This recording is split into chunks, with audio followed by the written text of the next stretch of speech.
السلام عليكم ورحمة الله وبركاته. الحمد لله والصلاة والسلام على رسول الله أما بعد. عن أبي هريرة رضي الله عنه أن النبي صلى الله عليه وسلم قال: أفضل الصيام بعد رمضان شهر الله المحرم، وأفضل الصلاة بعد الفريضة صلاة الليل. رواہ مسلم. معزز بھائیوں اور بہنوں، بہت جلد ہم لوگ محرم کے مہینے میں داخل ہونے والے ہیں، جس مہینے کی بڑی خصوصیت ہے شرعی لحاظ سے بھی تاریخی لحاظ سے بھی. محرم کا مہینہ حرمت والے مہینوں میں سے ہے.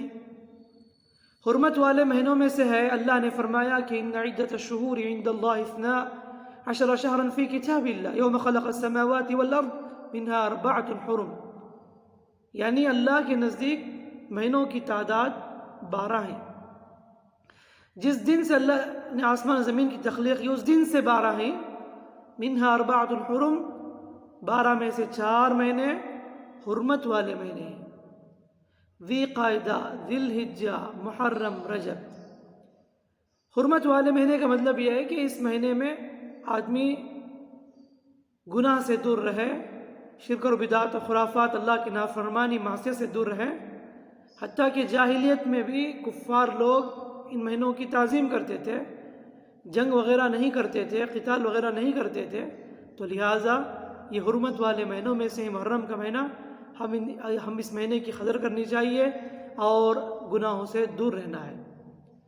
اس مہینے کے بارے میں اللہ کے نبی سے فرمایا کہ افضل الصیام بعد رمضان، کہ رمضان کے بعد اگر کوئی افضل روزے ہیں تو یہ محرم کے روزے ہیں. اللہ کے نبی صلی اللہ علیہ وسلم اس ماہ میں روزہ رکھا کرتے تھے. تو لہٰذا محرم کے مہینے میں ہمیں بھی چاہیے کثرت سے نفل روزہ رکھے، زیادہ سے زیادہ روزے کا اہتمام کریں. خاص کر کے 10ویں تاریخ عاشورے کا روزہ، محرم کی 10ویں تاریخ، جس کے بارے میں نبی کریم سے فرمایا کہ عاشورے کا روزہ جس کو رکھنے سے گزرے ہوئے 1 سال گناہ معاف کر دیے جاتے ہیں. چونکہ اللہ کے نبی صلی اللہ علیہ وسلم ہر معاملے میں یہودیوں کی مخالفت کرتے تھے، تو نبی نے دیکھا جب یہودی بھی روزہ رکھتے ہیں تو کہا کہ اگر میں آئندہ سال زندہ ہوتا تو 9ویں تاریخ کا بھی روزہ رکھتا. تو گویا کہ 9 اور 10 دونوں روزہ رکھیں، اور جو 1 سال کے گناہ معاف ہوتے ہیں وہ 10ویں تاریخ کے روزہ رکھنے سے. تو بہرحال اس مہینے میں کثرت سے نفل روزے کا اہتمام کریں. اور اسی طریقے سے اگر دیکھا جائے تاریخی لحاظ سے اس مہینے کی بڑی اہمیت ہے اور خصوصیت ہے. اسی مہینے کی 10ویں تاریخ کو دنیا کا ظالم و جابر متکبر، جو اپنے آپ کو رب کہتا تھا اور بنی اسرائیل پر اس نے بہت سارے ظلم ڈھائے، بڑا کافر، ظالم، متکبر فرعون اسی 10 تاریخ کو غرق ہوا تھا. اللہ نے بنی اسرائیل کو فرعون کے ظلم سے نجات دی. یہی محرم کی 10 تاریخ رہی. اور تاریخی لحاظ سے اگر دیکھا جائے تو اسی 10 تاریخ کو نواز رسول صلی اللہ علیہ وسلم حضرت حسین رضی اللہ عنہ شہید کر دیے گئے کربلا کے مقام پر. اس طرح سے تاریخی لحاظ سے محرم کی بھی بڑی اہمیت ہے اور خصوصیت ہے. اور ہجری سال کا آغاز بھی جناب اسی محرم سے ہوتا ہے.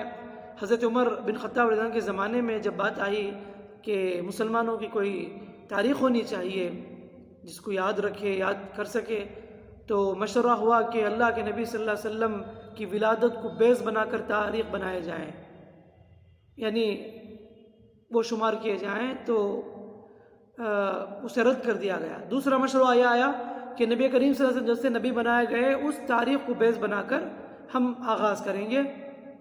تو وہ بھی مشورہ رد کر دیا گیا، اور آخر میں طے ہوا کہ ہجرت کو بیس بنا کر تاریخ لکھی جائے. تو وہاں سے ڈیسائیڈ کر دی گئی کہ ہجرت جو نا ایک ٹرننگ پوائنٹ ہے. مسلمان مکے میں بڑی مظلومیت کی زندگی بسر کیے، بہت تکلیفیں اٹھائے مسلمان. اس کے بعد مدینہ گئے، گویا کہ ہجرت ایک ٹرننگ پوائنٹ رہی. صحابہ بھی ہجرت کیے، نبی صلی اللہ علیہ وسلم خود مکہ سے مدینہ ہجرت کیے. تو گویا کہ یہ محرم کا مہینہ جب بھی آتا ہے ہجرت کے واقعے کو تازہ کرتا ہے، وہ سارے واقعات ہمیں یاد دلاتے ہیں. تو لہٰذا حضرت عمر رضی اللہ عنہ نے وہاں سے ڈیسائیڈ کیا تھا کہ ہجرت کو بیس بنا کر ہم تاریخ یاد رکھیں اور لکھا جائے. تو گویا کہ ہم لوگ 1440 پر 2ویں ہجری میں ہی اب انشاءاللہ محرم کے آتے ہی 1440 پر 3ویں ہجری میں ہم لوگ داخل ہو جائیں گے. اس کا مطلب یہ ہے اللہ کے نبی صلی اللہ علیہ وسلم مکہ سے مدینہ جا کر 1440 پر 2 سال مکمل ہو رہے ہیں. یہ مطلب ہے اس ہجری تاریخ کی. تو بہرحال یہ محرم کا مہینہ بہت ہی اہمیت والا مہینہ ہے، خصوصیت رکھنے والا مہینہ ہے. تو لہٰذا اللہ کے رسول نے کہا کہ اس میں کثرت سے روزہ رکھا کریں، تو لہٰذا ہمیں روزہ رکھنا چاہیے. اللہ تعالی ہم تمام کو اس بات کی توفیق دے. آمین. وآخر دعوانا الحمدللہ رب العالمین. السلام علیکم ورحمۃ اللہ وبرکاتہ.